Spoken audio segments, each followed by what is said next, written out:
Preposition देखे थे। आज हम देखेंगे टाइप्स ऑफ प्रीपोजिशन। क्या है? Types of preposition. प्रीपोजिशन कितने प्रकार का होता है, क्लियर? ध्यान से समझो। देखो, प्रीपोजिशन के 3 टाइप होते हैं, ठीक है। पहला है प्रीपोजिशन ऑफ प्लेस, स्थान के अगर हो तो हम कौन से प्रीपोजिशन का प्रयोग करेंगे? प्रीपोजिशन ऑफ टाइम, समय के लिए, और प्रीपोजिशन ऑफ मूवमेंट और डायरेक्शन, मतलब गति और डायरेक्शन के लिए, निर्देश के लिए। तो 3 टाइप के प्रीपोजिशन हो गए। क्या क्या? Preposition of place, preposition of time, preposition of movement और डायरेक्शन, ठीक है। अब देखते हैं पहला, preposition of place. Preposition of place क्या होता है? Preposition which tell us place or position are called preposition of place। एकदम साफ देखो, प्रीपोजिशन जो बताता है, कहता है किसके बारे में? स्थान। प्लेस मतलब स्थान या पोजीशन। स्थान, किसी स्थान, पोजीशन, वह किस पोजीशन में है, ठीक। Are called preposition of place. अब इसके एग्जांपल्स क्या है? At, on, above, below, behind, between, under, from, ठीक है। अगर तुम लोग क्लासरूम में हो तो क्या लिखेंगे? We are at classroom, we are at classroom, we are at classroom. बताए थे ना कि किसी स्पेसिफिक जगह, ये एक निश्चित जगह है, एक मतलब मार्केबल स्थान है कि ये क्लासरूम है, तो वहां हम क्या लगा दिए हैं? एट। अगर एक बार अगर टेबल पे बुक है, वहां टेबल पर बुक है, तो क्या करेंगे? The book is on the table. क्या लिखेंगे? ये कल तुम लोग को बताया जा चुका है। The book is on the table. ये तो जस्ट एग्जाम्पल थोड़ा सा हम दे रहे हैं। ऑन लगा तो स्थान के लिए लगा ना। एट मतलब यहाँ है, ऑन मतलब उस स्थान पर वो किताब पड़ी है, तो किसको इंडिकेट कर रहा है? प्लेस को। प्लेस को कर रहा है, पोजीशन बता रहा है, तो ये हमारा क्या हो गया? Preposition of place. क्या हो गया? Preposition of place. अब इसको हम एक चीज से तुम लोग को समझाते हैं, बॉल की सहायता से। बॉल की सहायता से तुम लोग इसको समझोगे, ठीक है। चलो, बॉल के among the boxes, among the boxes। देखो, फिगर से समझोगे आसानी होगी, ठीक। ये सारे स्थान को डिनोट कर रहा है कि किस स्थान पे वो बॉल है। देखो, ये बॉक्स है, मतलब बना नहीं है ढंग का फिगर, लेकिन तुम लोग इसको समझो, ये एक बॉक्स है, बॉक्स है, ठीक है। अब देखो, इन द बॉक्स, बॉल कहाँ है? बॉक्स के अंदर, तो इन का प्रयोग हुआ क्योंकि बॉल क्या है? अंदर है। In the box. On the box, on the box का मतलब क्या है? ये उसके ऊपर है, सरफेस को टच कर रहा है। बॉल क्या कर रहा है? सरफेस को टच कर रहा है, तो यहाँ क्या लगा दिए? ऑन। क्या लगा है? ऑन। अब ये बॉल जो है अंदर है, बॉक्स के कहाँ दिख रहा है? अंदर। नीचे दिख रहा है ना? अंदर। तो ये बॉल सरफेस को टच कर रहा है अंदर के, तो इसको हम क्या यहां बना दिए? अंडर। यहाँ पे प्रीपोजिशन क्या लगा? अंडर। अंडर द बॉक्स दिख रहा है। Next to the box, next to the box मतलब बॉक्स के आगे। जैसे हम कहते हैं ना कि Riya next to the Renu, मतलब रेनू के नेक्स्ट अगले नंबर पे कौन है? रिया है। तो सेम यही, नेक्स्ट टू द बॉक्स, इस बॉक्स के मतलब अगले स्थान पे क्या है? ये बॉल है, तो next to the box. Next भी आ गया, ठीक है। नेक्स्ट टू द बॉक्स, तो यहाँ पे क्या लगा दिए? टू। क्या लगाए हैं? टू। अगला है, ये बॉक्स के पीछे दिखाई दे रहा है ना, बॉक्स के पीछे है, तो बिहाइंड द बॉक्स। कहाँ लगा? कहाँ है? Behind the box. ये बॉक्स के आगे है, आगे दिख रहा है, तो in the front of box, तो front of, in the front of, ये पूरा प्रीपोजिशन है, इन द फ्रंट ऑफ। तो in the front of box मतलब बॉक्स के आगे। बिटवीन द बॉक्स, ये कल भी हम बताए थे, तुम लोग को एग्जाम्पल भी दिए थे ये चीज, और आज भी समझो। दो बॉक्स के बीच में है, कोई भी चीज दो वस्तुओं के बीच में है तो बिटवीन का प्रयोग होता है। कोई भी वस्तु, इंसान, कोई भी हो, अगर दो लोगों के बीच है तो क्या कहते हैं? बिटवीन। यहाँ पे बॉल इन दोनों बॉक्सों के बीच में है, तो यहाँ क्या प्रीपोजिशन यूज किए? बिटवीन। Between the box. ठीक है। अगला ये अब देखो अंतर यहां समझो, ये बॉक्स के ऊपर बॉल है, अबव द बॉक्स। कहाँ है? Above the box. बॉक्स के ऊपर है लेकिन सरफेस टच नहीं कर रहा है, बॉक्स का सरफेस सतह को टच नहीं कर रहा है, यहाँ सतह को टच कर रहा है तो यहाँ ऑन का प्रयोग किए। ये सतह को सरफेस को नहीं टच कर रहा है तो अबव का प्रयोग कर रहे हैं। अब समझ में आ गया अंतर। ऑन कहाँ करेंगे? अगर सरफेस को टच करे, अगर सरफेस के ऊपर है तो उसको क्या लगाते हैं? अबव। क्या लगाते हैं? अबव। तो यहाँ अबव द बॉक्स। ठीक है, तो अंतर समझे ऑन और अबव में। ऑन का मतलब है कि सरफेस को टच कर रहा है, उसका भी ऊपर ही का मीनिंग होता है, और अबव का भी ऊपर ही का होता है, ठीक है ना, लेकिन वो सरफेस को टच नहीं करता है। Behind the box, behind the box हो गया। अच्छा, बिलो द बॉक्स, अब ये क्या है? बिलो है, लेकिन अंडर और बिलो में अंतर समझो। यहाँ कहा था? अंडर द बॉक्स, बॉक्स के सतह को टच कर रहा था, निचले पार्ट को क्या कर रहा था? टच कर रहा था। यहाँ टच नहीं कर रहा है, सपोज बॉक्स यहाँ है और बॉल यहाँ, तो ये क्या हम कहेंगे? Below the box. Below the box, box के नीचे। फार फ्रॉम द बॉक्स, अब ये बॉक्स से बहुत दूर है, थोड़ा दूर है। क्या है? थोड़ा दूर है, तो फार फ्रॉम द बॉक्स मतलब बॉक्स से दूर है। बॉल कहाँ है? बॉक्स से दूर है। अब देखो बिटवीन और अमंग में यही अंतर था कि बहुत सारे बॉक्सेस के बीच में बॉल है, तो अमंग द बॉक्सेस। बॉल कहाँ है? अमंग द बॉक्सेस, तो यहाँ अमंग का यूज हुआ।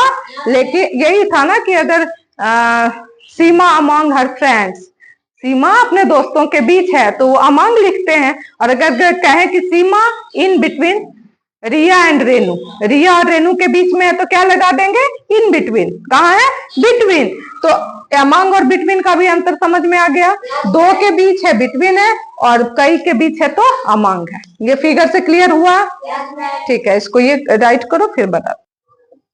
On the television, on the television. अब देखो यहाँ कुछ एग्जाम्पल्स हैं, तुम लोग ये चीज ध्यान दो कि एट का, इन का या ऑन का प्रयोग हम कहाँ करते थे? की पोजीशन में। कहाँ करते या कर रहे हैं? यहाँ भी हम किस चीज में कर रहे हैं? पोजीशन में। ठीक है, देखो ध्यान से, ये तुमको पहले ही बताया जा चुका है कि एट का कहाँ लगाएंगे, इन का कहाँ लगाएंगे और ऑन का कहाँ प्रयोग करेंगे। जैसे एट का प्रयोग करते हैं स्पेसिफिक पॉइंट के लिए। किसके लिए? Specific point. तो कहें जैसे हम इस क्लासरूम में हैं तो क्या कहेंगे? एट क्लासरूम, बार बार बता चुके हैं। उसी तरह एट द कॉर्नर, कोने के लिए यूज क्या होता है? Corner. At the corner, at the door, at the classroom, at the front desk, आगे वाले बेंच के लिए at the front desk, at the top of the page, page के टॉप पे है तो at the top of the page, at home. At का कुछ एग्जांपल्स दिख गया। इन, इन क्या है? इनक्लोज्ड, बंद, या जिसका दायरा हो। ठीक, देखे इन द गार्डन, गार्डन का दायरा होगा तो in the garden, in the sky, in a box, in my wallet, मेरे पर्स में या वैलेट में, इन my pocket, in a car, इनका प्रयोग हुआ। अगला क्या है? ऑन, ऑन बार बार बताते हैं सतह के लिए, ठीक है, सरफेस के लिए। On the wall, on the ceiling, ceiling मतलब ये छत, on the ceiling, on the door, on a page, on a बस, ऑन टेलीविजन, ऑन रूफ। ठीक है, तो ये हमारा किस पे आ रहा है? अंतर आ गया आपका इन, एट, इन, ऑन। ठीक है, अब कुछ एग्जाम्पल दे रहे हैं, तुमको बताना पड़ेगा, बताओगे ना? अगर हम कहें योर पेन इज, यहाँ क्या लिख सकते हैं? द, अच्छा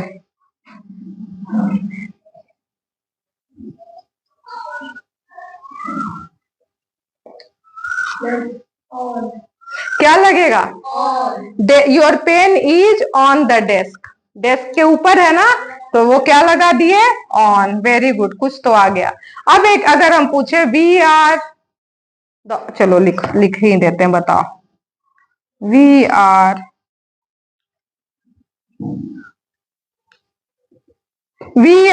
द ऑफिस, क्या लगेगा? अगर यहाँ ऑफिस की जगह स्कूल रहता तो क्या लगाते? We are suppose the school, क्या लगाएंगे? एट। क्या लगाएंगे? बार बार बताएं कि स्पेसिफिक जगह, ऑफिस भी क्या है? स्पेसिफिक जगह है, तो यहाँ क्या लगा देंगे? एट। आई एम, अगर हम कहें आई am here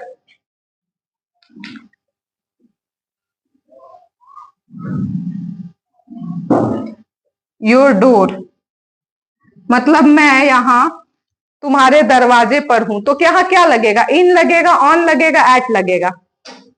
in. Very good. क्या लगेगा? इन। तो हो गया I am here in your door. On लगा दिए, एट लगा दिए, इन लगा दिए। अंडरस्टैंड? राइट करो। On my birthday, on new year eve, on new year ewe.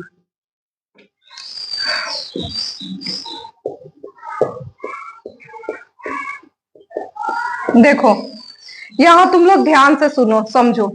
Position, preposition of time, preposition of time, वो प्रीपोजिशन जो समय के लिए प्रयोग किया जाता है। क्या के लिए? समय के लिए। ध्यान से देखो, preposition which tell us when the action takes place और called are called preposition of time. जैसे before, after, since, past, for, by, until, around, during, with in, at. Clear? Preposition जो हमें बताता है कि जो एक्शन लिया गया या किया गया, एक्शन मतलब जो कार्य, ठीक है, या गतिविधि जो भी है, वो किस समय किया गया, ठीक है, समय का उससे बोध हो, किस क्या हो? समय का बोध हो। ध्यान से देखो, ये तुम्हारा प्रीपोजिशन ऑफ टाइम के लिए प्रयोग किया जाने वाला वर्ड है, ठीक। लेकिन एक चीज जो इसमें तुमको कंफ्यूज करेगा वो तीन चीज है। क्या? एट, इन और ऑन। क्यों? क्योंकि ये तीनों प्रीपोजिशन हम कहाँ यूज किए थे? प्रीपोजिशन ऑफ प्लेस में यूज किए थे इसके पहले, और ये टाइम में भी यूज हो रहा है, ठीक। तो इसलिए इसको ध्यान से समझो।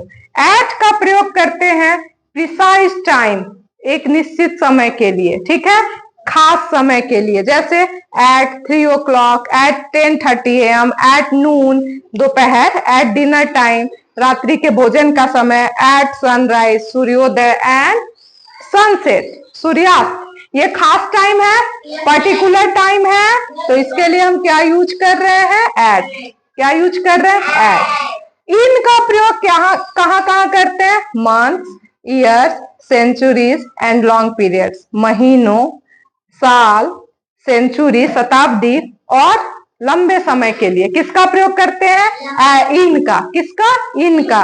इन में, इन समर, इन 1990, 1990 में, इन द 1970s, 1970 में, इन द पास्ट, मतलब जो बीत चुका है उसमें, इन द फ्यूचर, जो आने वाला कल है उसमें। तो यहाँ प्रयोग करेंगे इनका। किसका प्रयोग? इनका। ऑन के लिए हमेशा याद रखो कि डे हो और डेट हो, मतलब दिन हो और दिनांक हो, वहां पर क्या लगाते हैं? On. On Sunday, on Tuesday, on 6th March, on 25th May 2023, on my birthday, on new year eve. ये जितनी जगह हैं यहाँ क्या लगता है? ऑन। और भी बहुत से एग्जाम्पल है। जितना ज्यादा प्रैक्टिस करोगे उतना ज्यादा प्रीपोजिशन क्या होगा? क्लियर होगा और तुम्हें ज्यादा से ज्यादा समझ में आएगा। इसको नोट करना है, करो। Wait for 2 hours। ध्यान से देखो, कुछ प्रीपोजिशंस जो समय के लिए प्रयोग किया जाता है, ठीक। ड्यूरिंग, ड्यूरिंग का मतलब क्या होता है? दौरान। ड्यूरिंग का मतलब क्या होता है? दौरान।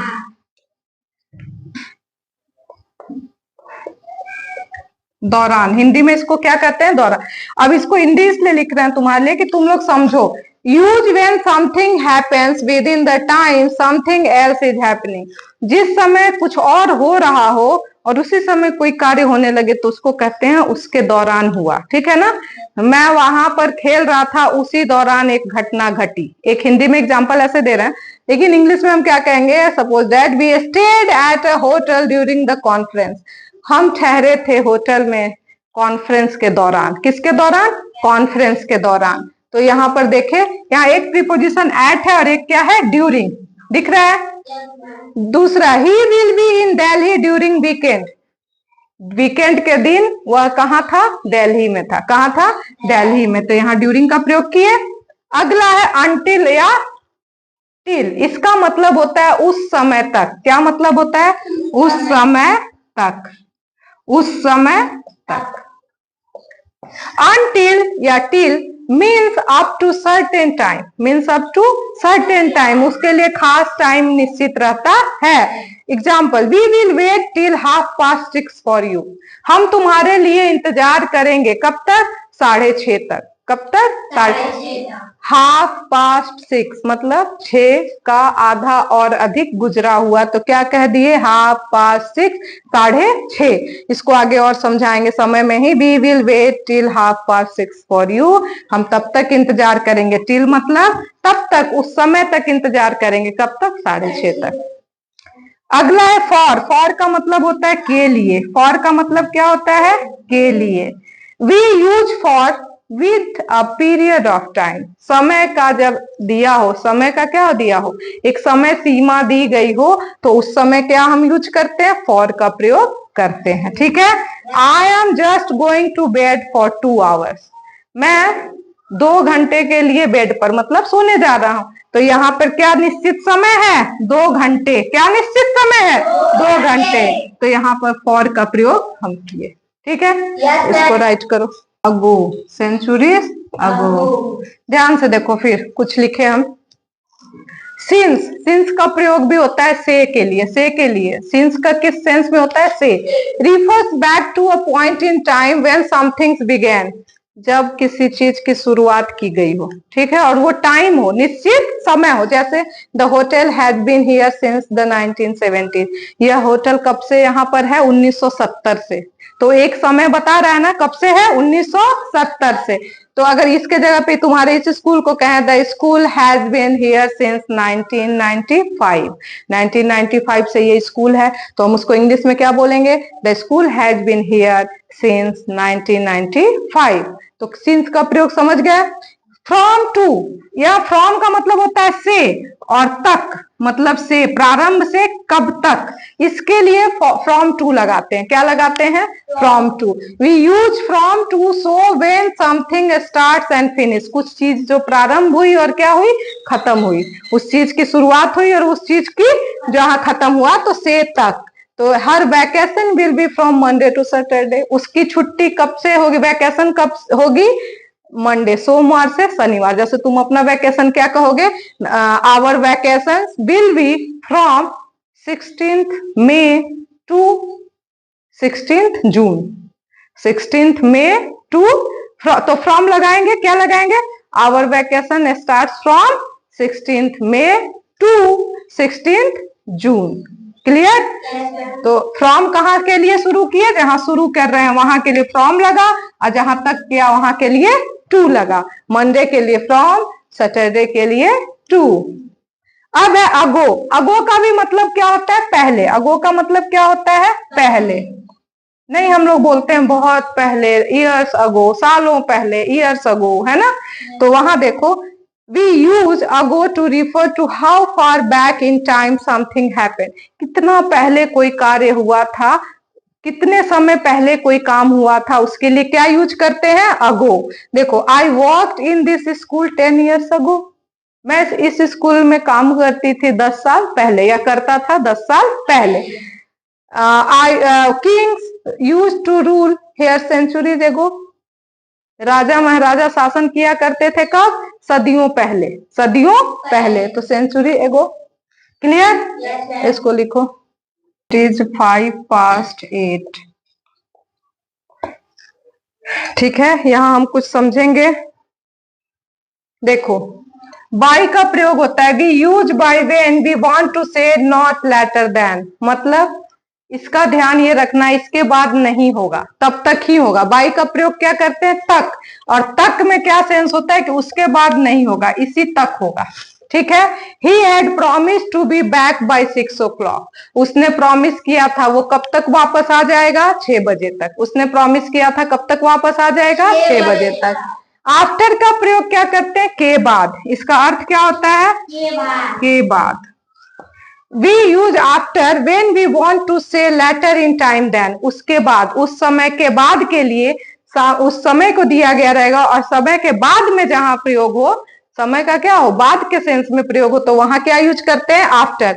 I felt relax after taking the medicine, मैंने राहत महसूस की दवा लेने के बाद, तो यहाँ आफ्टर लेगा, आफ्टर, यहाँ क्या प्रीपोजिशन लगा है, after.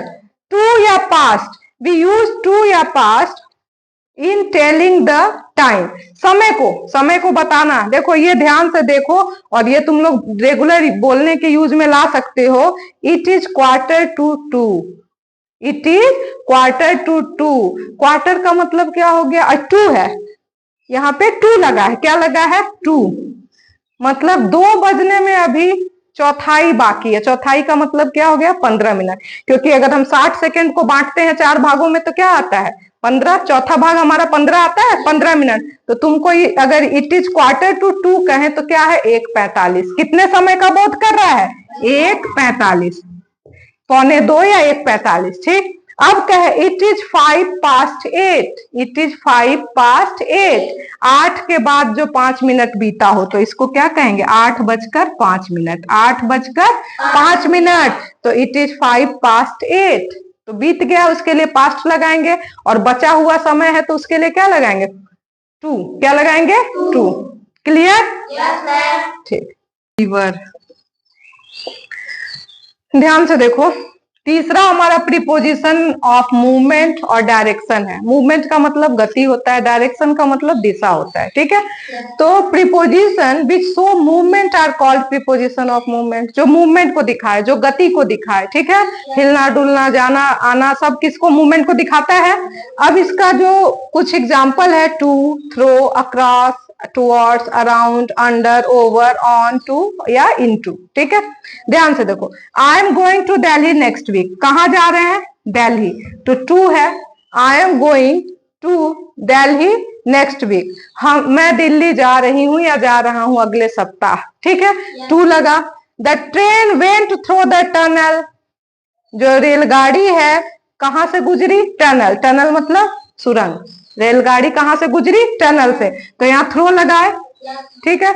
The dog swum across the river, कुत्ता क्या किया, तैर कर पार किया रिवर, तो अक्रॉस, वहां पर क्या प्रयोग किए, अक्रॉस, क्या प्रयोग किए, अक्रॉस। अब देखो तुम लोग ध्यान से, बॉक्स वाला जो हम ड्राइंग बनाए थे या तुमको समझाए थे उससे तुम लोग समझे थे, यहाँ इसको भी थोड़ा समझ लो। ये बॉक्स है और ये खुला हुआ है, बॉक्स को क्या किए हैं, खुला रखे हैं, ठीक है। अब इसके अंदर बॉल गई, बॉल है, तो ये कहां जा रही है, इधर से, मान लो ये अंदर जा रही है, कहां जा रही है, अंदर, तो ये क्या अंदर है, बॉल कहां है, अंदर है, तो इसको क्या लगाएंगे, इनटू, क्या लगाएंगे, इनटू, बॉल अंदर है तो क्या लगा है, इनटू। अगर इसी बॉक्स से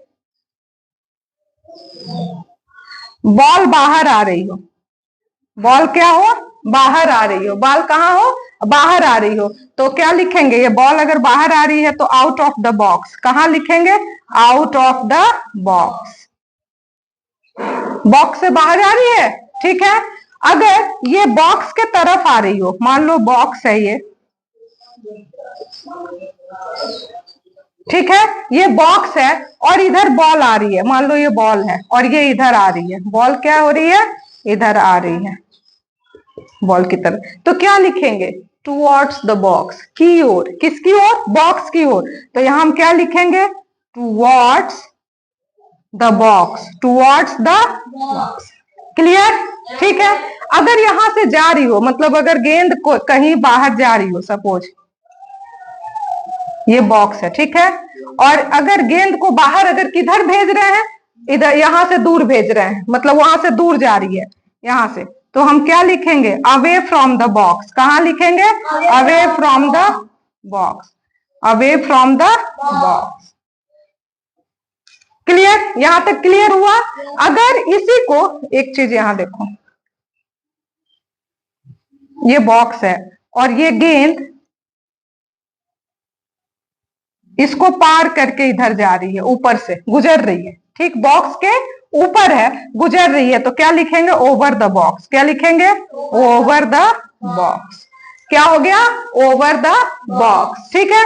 अगर बॉक्स ऑन टू बॉक्स क्या लिखें? अगर बॉल ऐसे जा करके ऑन टू बॉक्स कब लिखेंगे? ध्यान से देखो, ये है बॉल और इधर से आ करके ये बॉल यहाँ बैठ गई ऊपर सतह पे, सरफेस पे, ठीक है, इसके सतह पे बैठ गई, तो हम क्या लिखेंगे? On to the box. क्या लिखेंगे? On to the box. तो कुछ प्रयोग क्लियर हुआ? कोई दिक्कत? इसको तुम लोग कर लोगे?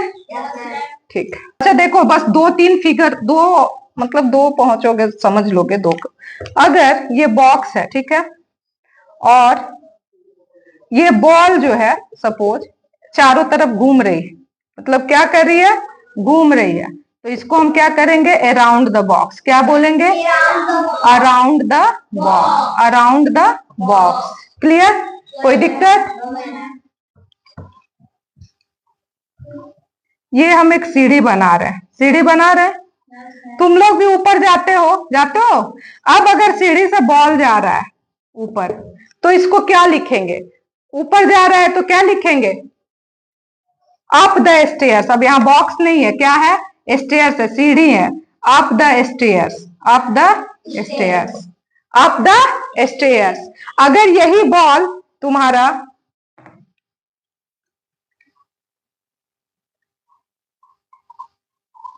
सीढ़ी है, ऊपर जा रहा था, और यही बॉल नीचे आने लगे, नीचे का मतलब क्या होता है? नीचे आ रहा है तो का मतलब क्या होता है? डाउन। नाउन आ रहा है ना, तो क्या लिखेंगे? Down the stairs. क्या लिखेंगे?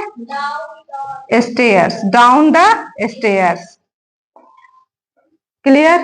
बहुत सारा प्रीपोजिशन तुम लोगों को पढ़ाया गया, बताया गया, समझाया गया, लेकिन क्लियर कब होगा? जब मोर प्रैक्टिस, और ज्यादा प्रैक्टिस करोगे, ठीक है। जितने बुक में सेंटेंसेस हैं अंडरलाइन करके, जो चैप्टर तुम्हारा 3rd है उसमें प्रीपोजिशन अंडरलाइन करके लाओगे। क्लियर? ओके।